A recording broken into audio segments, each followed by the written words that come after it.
abra sua Bíblia, Evangelho de João, capítulo de número 15. Evangelho de Jesus, segundo escreveu João, capítulo de número 15.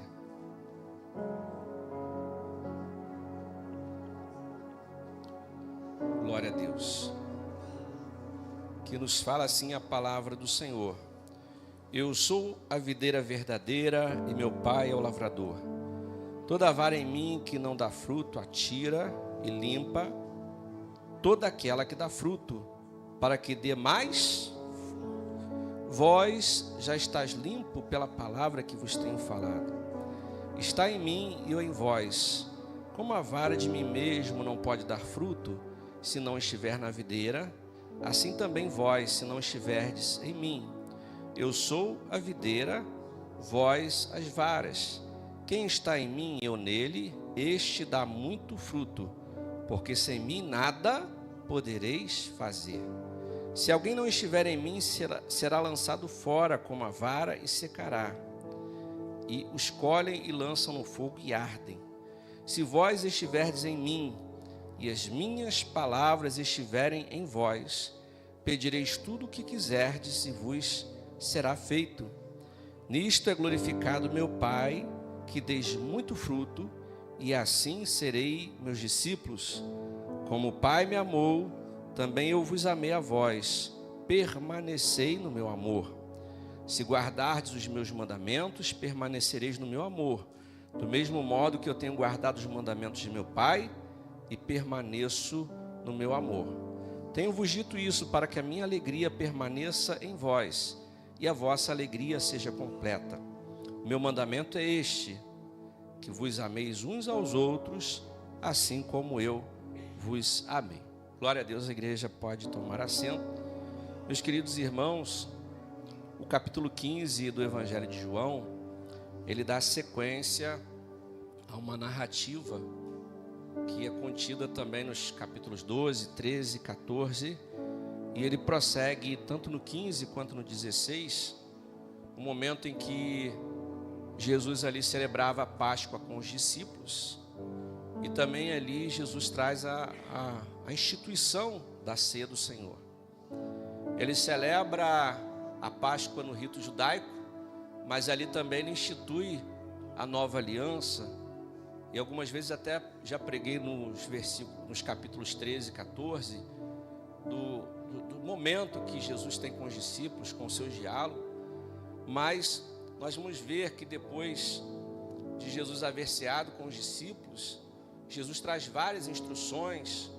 Ele fala que os discípulos não deveriam se atemorizar ou ficarem preocupados com o coração turbado. Aí a gente entra no capítulo 14, que ele vai dizer que é para eles não ficarem de coração turbado, porque ele iria, mas voltaria para buscar os seus discípulos, porque a promessa é que onde ele estivesse, os discípulos e também nós estivéssemos também.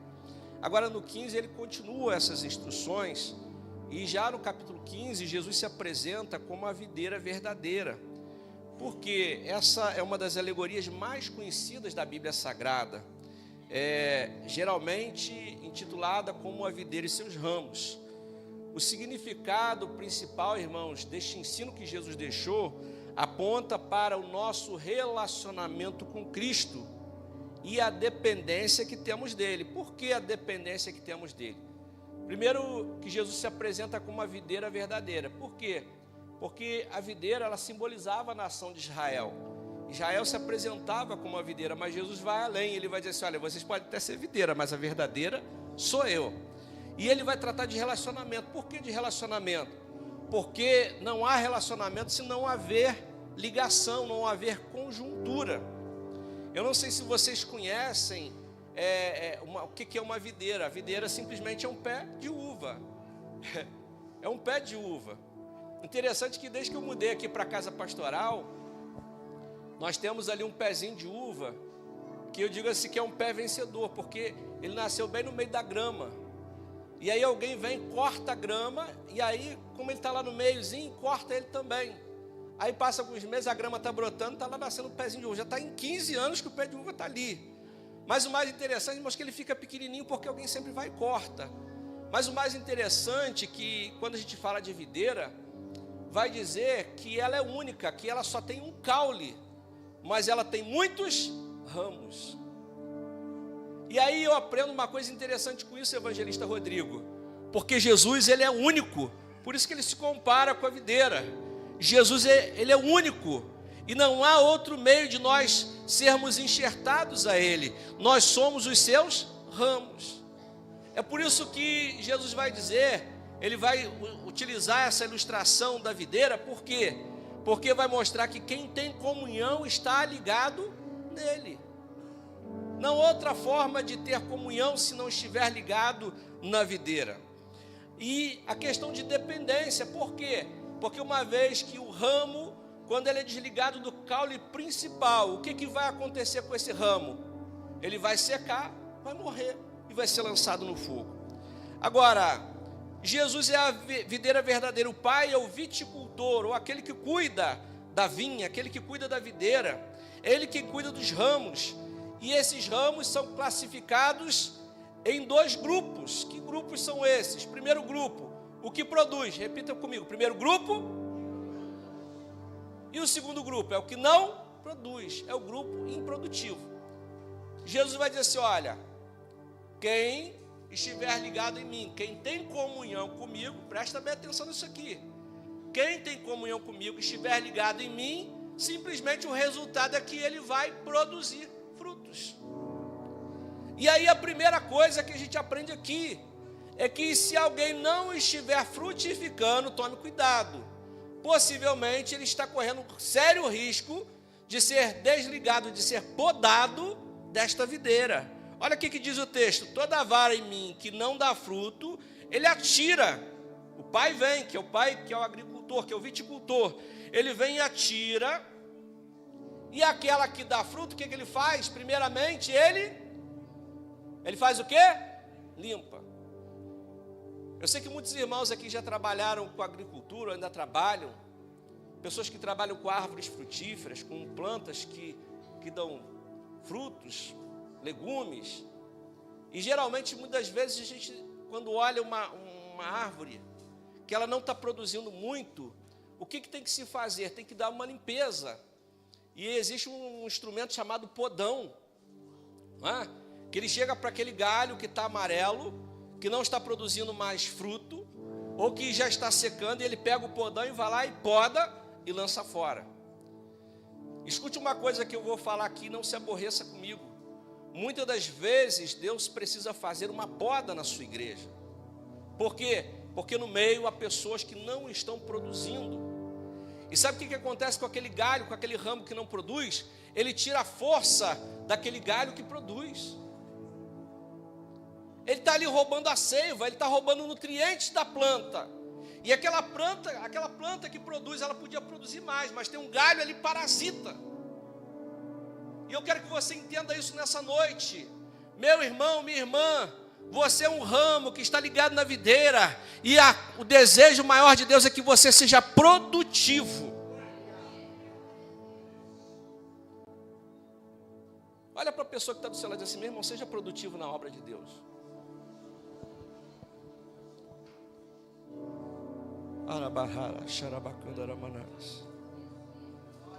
O agricultor cuida de limpar aqueles que dão frutos a fim de que possam produzir ainda mais frutos. Por outro lado, ele também corta aqueles que não dão frutos. Eu me lembro de um certo período que a gente passou aqui na igreja. E foi um período muito difícil, porque o maior desejo de um pastor é ver a igreja como um dia de hoje, a igreja cheia, bastante irmãos na galeria, aqui a nave do templo cheia. A maior alegria de um pastor, o pastor fica muito, pelo menos eu sou assim, e os pastores que eu conheço também são assim, quando vê a igreja vazia, começam a ficar um tanto preocupados. Eu muitas vezes, quando eu olho um culto que tem baixa frequência, quando eu vejo irmãos que estão faltando muito ao culto, começo a preocupar. Mas eu não culpo as pessoas. A primeira pergunta que eu faço quando vou orar ao Senhor, Senhor, eu estou falando como pastor, o problema é comigo? O que está acontecendo, Senhor? Será que eu não estou dando alimento? Será que eu não estou ensinando? O que está havendo? Mas existem determinadas situações, irmãos, da parte de Deus, da permissão de Deus. Em uma época a gente passou aqui, que igreja cheia, e de repente assim, os irmãos começam a sumir. E aí, precisei colocar um em disciplina. O outro vai e se afasta. O outro vai e se afasta. E eu comecei a ficar muito triste, muito preocupado.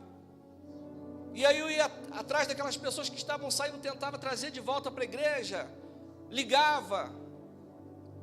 E eu sei que isso é a missão de um pastor, só que eu me lembro de ir ao culto de oração na casa de uma irmã, e ele sempre fazia um grupo de oração naquela casa, e um dia eu fui lá, e na hora da oração, a gente estava orando de mãos dadas, Deus toma alguém e diz assim, olha, Deus toma aquela pessoa e olha para mim e diz assim, meu filho, eu estou limpando a igreja, por que você está me impedindo?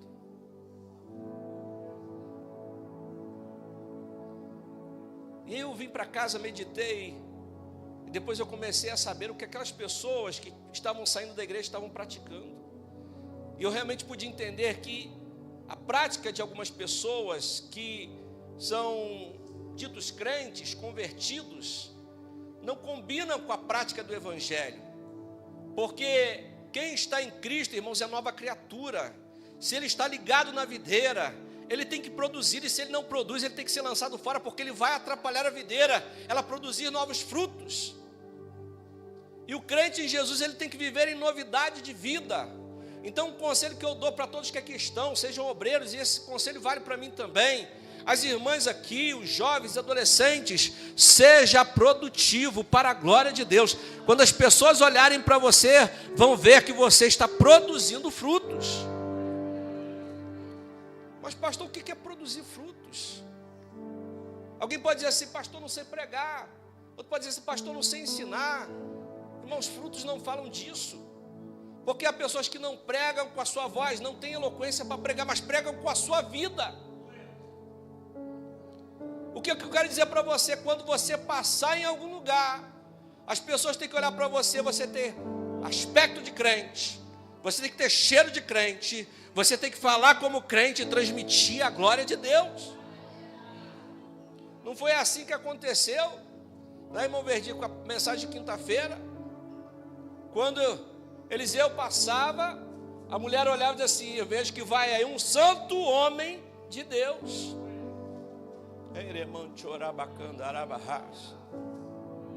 Você que estuda, jovem, quando passa na faculdade, as pessoas veem em você alguém que produz os frutos, vê você como servo de Deus. As irmãs que trabalham no seu trabalho, quem trabalha com você, vê que você produz frutos para a glória de Deus. Obreiros da casa de Deus, a tua conversa, aquilo que você fala das pessoas e para as pessoas, produzem fruto para a glória de Deus. Senão você toma cuidado, você corre sério risco do lavrador pegar aquele podão celestial, chegar perto de você e te tesourar.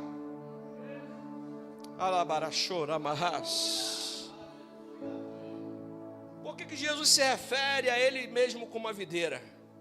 Jesus utiliza essa figura porque ela tinha um grande significado, era simbólico. A nação de Israel no Antigo Testamento, por diversas vezes, foi representada por uma videira. Você vê lá no Salmo 80, também Jeremias capítulo 2, inclusive no período macabeu, as moedas, elas não traziam o rosto de reis ou imperadores, elas traziam uma videira estampada. Por isso, quando Jesus traz esse ensinamento aos discípulos, por ocasião da instituição da ceia do Senhor, seria fácil para os discípulos entenderem esse ensinamento. Agora, interessante que ao mesmo tempo em que Jesus ele se estabelece como a videira verdadeira, ele vai aplicar com um contraste muito grande entre os ramos que produzem e os ramos que não produzem, os ramos produtivos e os ramos improdutivos. E aí eu fiquei pensando aqui, porque ele vai dizer que ele limpa aquele que produz. E muitas das vezes, irmãos, para que a gente seja limpo, a gente pode sofrer um pouco, sim ou não? E por que muitas das vezes Deus está nos limpando para que a gente possa produzir mais frutos? E a gente sente um pouquinho de dor. Talvez a gente se sinta afetado em alguma área da nossa vida, seja na área da saúde, seja na área do relacionamento familiar, talvez entre marido e mulher, pais e filhos, talvez no nosso trabalho, talvez no ambiente familiar, ou talvez até no conflito que a gente mesmo esteja passando. E se a gente sabe que o Pai está nos podando, porque Ele é o lavrador, se a gente sabe que Ele está nos podando para que a gente produza mais frutos, por que é na maioria desses momentos que as pessoas, elas se afastam de Deus e ao invés de produzirem, elas deixam de produzir? Por quê? Porque ao invés de deixarem o agricultor fazer uma limpeza completa, uma poda completa, e se vocês verem como é interessante isso, por exemplo, a Ana sabe que eu gosto muito de planta, não é, Ana? A saudosa mamãe da Ana deixou para mim uma herança muito linda, mais de 50 vasos de planta. Às vezes a planta está tão bonita hoje, passa-se alguns dias aquela planta fica feia, mas a gente que cuida da planta, a gente vai lá, pega o podão e começa a limpar aquela planta. Parece que a planta está aniquilada e ela vai morrer, mas de repente você olha, ela vai brotando, ela vai brotando, ela vai brotando, ela vai brotando. E assim eu profetizo na tua vida. Deus está fazendo poda, não é para te matar. Deus está tirando a folha seca, não é para te destruir. Está doendo hoje, mas você vai produzir frutos. Você vai ser produtivo. As pessoas vão passar por você e vão ver que você é uma pessoa diferente, que você tem unção de Deus na tua vida e que você glorifica através da tua vida o nome santo do Senhor nosso Deus. Aleluia. Agora escute uma coisa. Tome cuidado se você não é produtivo. Primeiro, ramo improdutivo. Os ramos improdutivos são crentes até verdadeiros, mas que correm sério risco de perder a salvação. Há quem entenda que esses ramos improdutivos são crentes verdadeiros, mas em algum momento da sua jornada espiritual deixam de produzir e apostatam da fé. Eu creio que se eu perguntar aqui, todo mundo vai conhecer alguém que já cantou aqui nesse altar, estou falando aqui, que já pregou, que já falou em língua estranha, que já cantou no Jovem ou no Avante pela Fé, que já fez muita visita ao hospital e que hoje não está mais aqui. Sabe o que aconteceu com ele? É porque uma hora ele deixou de produzir. O lavrador veio, pegou o podão, podou e lançou fora.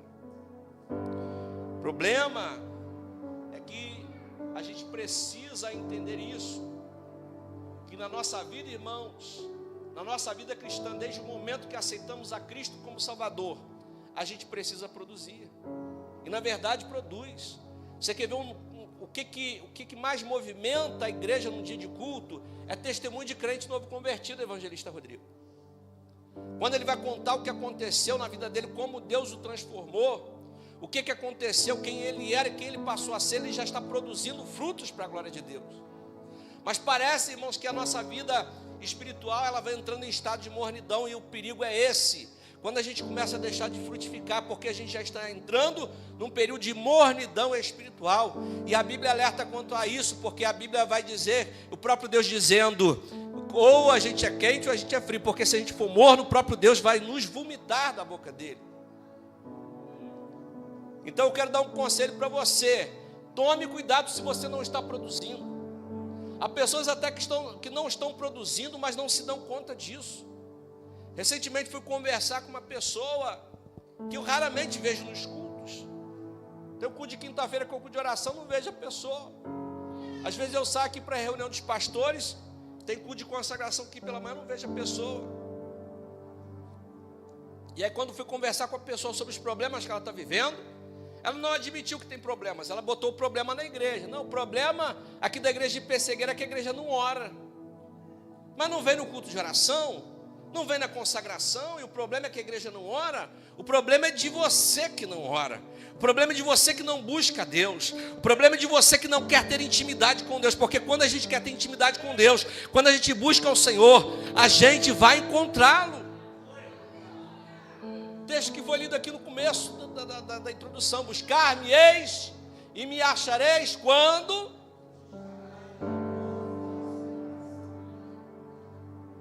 Quando a gente busca de todo o coração, a gente acha ou não acha?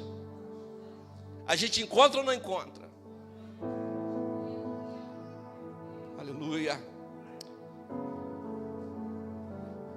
Crentes, ou melhor, ramos improdutivos, são crentes que são disciplinados pelo Senhor. Entenda uma coisa. Eu, como pastor, às vezes sou confrontado. Diz assim: pastor, eu vejo tanto erro na igreja, e o pastor não toma conta, o pastor não toma posição. Na verdade, o pastor toma. O pastor está sempre ensinando, o pastor está sempre ligando, o pastor está sempre cobrando. Só que tem coisas, irmãos, que não competem a mim. Eu não posso usurpar um lugar que não é meu, porque a Bíblia diz que o papel de convencer alguém do pecado, da justiça e do juízo não é do pastor, é do Espírito Santo de Deus. A Bíblia diz que o Espírito Santo é que convence o homem do pecado, da justiça e do juízo. E há pessoas que vêm na igreja, a maioria dos cultos, que participam da ceia do Senhor, mas que não são produtivos. E quando Deus olha para aquela pessoa e diz assim: olha, ele não está produzindo, mas eu amo. E o que a Bíblia diz que Deus faz com aquele filho a quem Ele ama? Ele faz o quê? Corrige. E aí entra a disciplina de Deus. E eu também aprendi com isso. Porque muitas vezes, e Paulo dá esse conselho, Paulo vai dizer que tem muito caso que é melhor você não orar. Por quê? Porque Deus está tratando com a pessoa, Deus está se resolvendo com a pessoa. E há crentes que estão vivendo situações, e ele faz campanha, ele sobe o monte, ele ora, ele faz tudo, mas o problema dele não é resolvido. Por quê? Porque ele está debaixo da correção de Deus. Enquanto ele não corrige o problema, ele não vai obter aquilo que ele precisa alcançar da mão do Senhor, porque ele está vivendo sobre a disciplina de Deus. Eu vou melhorar essa explicação aqui. Se você está buscando algo da parte de Deus, é todo direito seu buscar, e deve buscar mesmo. Mas faça o que a palavra de Deus recomenda lá no livro dos Salmos: Senhor, vê se há em mim algum caminho mau.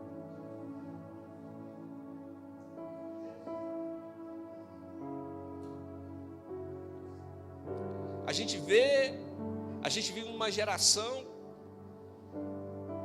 e quando eu olho para a nossa cidade, parece assim que Teresópolis inteiro se converteu. Tem igreja para todo lado. Tem bairros que você encontra a cada 50 metros tem uma igreja. Mas por que o povo continua da mesma forma? Vocês já pararam para se perguntar? Vocês já pararam para se perguntar por que a igreja está cheia de crentes que não frutificam? Vocês já pararam para se perguntar por que na igreja tem um monte de crentes que não estão dando testemunho do amor de Deus? Mas nessa noite eu quero conclamar você a entender que você tem uma missão. E Jesus fala sobre isso. Ele vai dizer no versículo 7: se vós estiverdes em mim, e as minhas palavras estiverdes em vós. Tem que ser algo, irmãos, duplo. É de mim para ele e dele para mim. É de baixo para cima e de cima para baixo. Sabe por que a gente muitas vezes não produz? Porque a gente chega na casa do Senhor, dia de oração, e a gente não tem desejo de orar. Eu já fui conversar com alguém: irmão, mas você não ora, pastor, não tem vontade. Olha, irmão, muitas vezes eu acordei para trabalhar, não tinha vontade de trabalhar, eu fui. Muitas vezes a esposa botou comida no prato, não estava me sentindo bem, Não tinha vontade de comer, mas comi. E a comida me fez bem, o trabalho me fez bem. E você acha que você chega na casa de Deus, você não ora, e você diz, não estou com vontade, eu não vou orar. Ore mesmo sem vontade, vai te fazer bem. Vai fazer bem para a tua vida espiritual, vai fazer bem para a tua família, vai fazer bem para o teu financeiro, vai fazer bem para a tua alma. Aleluia. Olha só que interessante. Se vós estiverdes em mim, as minhas palavras estiverem em vós, pedireis tudo o que quiserdes, e vos será feito.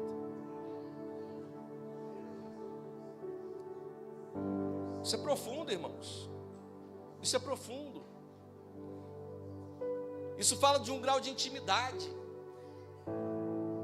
Isso fala de alguém que tem intimidade com Deus a ponto de conversar com Deus, porque a oração, irmãos, ela vai além de palavras repetitivas. A oração vai além de palavras bonitas. Alguém que quando ora fica preocupado com palavras bonitas. Excelentíssimo, grandiosíssimo Pai que está no céu. Deus não está preocupado com palavras bonitas, ou como você vai orar, se você tem erros de português e se você não tem. Deus, Ele quer corações sinceros, que se entreguem de verdade para Ele.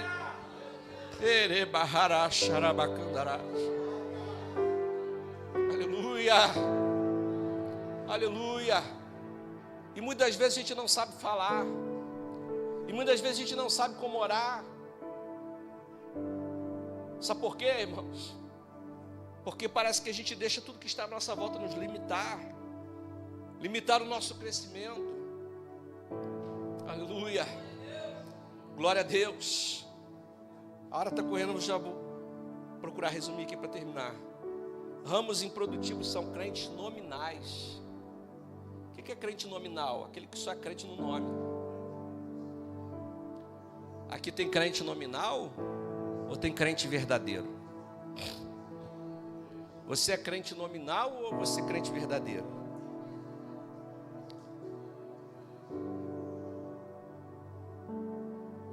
Aquela pessoa nominal, ela até coloca o paletó e a gravata, ela até coloca a Bíblia debaixo do braço, mas ela é crente só no aspecto físico, por fora, mas por dentro, aquele que tudo vê sabe, esse aí não é. Quando eu era criança, existia um shampoo chamado Denorex. O Verdi, acho que conheceu, né? E aí depois tentaram copiar esse shampoo. E aí o fabricante Denorex colocou uma propaganda na televisão e disse assim: é igual o Denorex, parece, mas não é. Infelizmente na igreja tem acontecido isso. Tem crente igual o Denorex, parece, mas não. A gente não consegue enxergar com os nossos olhos carnais. Mas tem uma coisa, irmão. Crente que é cheio da unção, quando você olha para ele, você percebe. Você sente a graça, o Espírito testifica. Dá uma olhada santa aí para o teu irmão, vê se você sente a graça de Deus aí. Ó. Dá uma olhada santa, vê se ele é Denorex, parece, mas não é. Ou se ele é cheio da unção. Se ele é cheio da unção. Se ele é cheio da unção. Cadê os crentes aqui que são cheios da unção? Cadê as irmãs aqui que são cheias da unção? Que são crentes verdadeiros, que são ramos frutíferos e que têm produzido para a glória de Deus.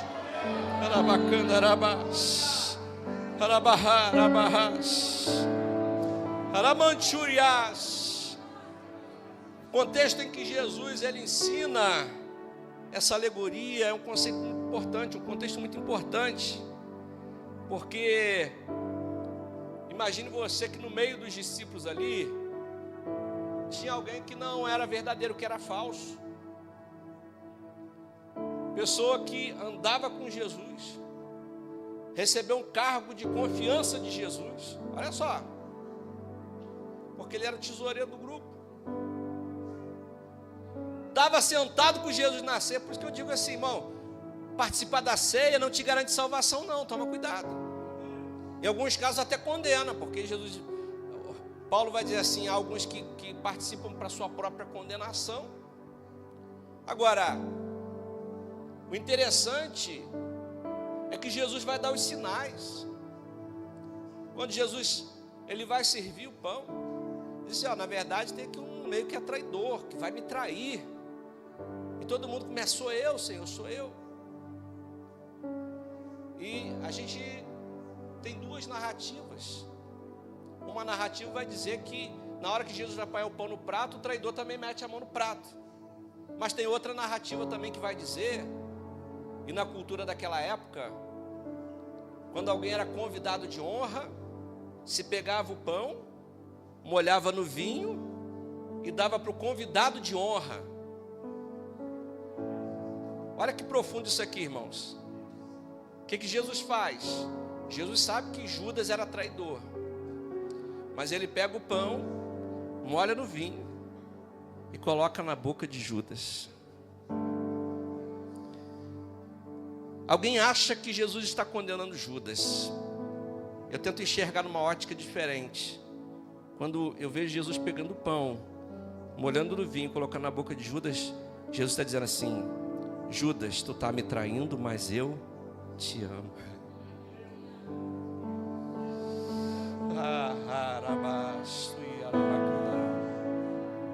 Tu vai me entregar, Judas, mas eu te amo. Aleluia. Olha só, Judas, como um ramo que estava introduzido na videira, tinha estado um tempo tão perto de Jesus, desfrutou de uma relação tão próxima com ele, mas não valorizou essa relação. É o que nós vemos, muitos crentes que vêm para a igreja, que cantam, que ouvem a palavra, que oram, mas não estão desenvolvendo a intimidade. Judas havia sido instruído sobre a verdade do evangelho, ele conhecia a verdade, e mesmo assim ele optou pela mentira e pela ganância. Ele presenciou, participou das obras de Jesus, ele viu, ele foi testemunha ocular dos milagres. Porém, Judas foi um galho, um ramo que foi cortado e lançado fora.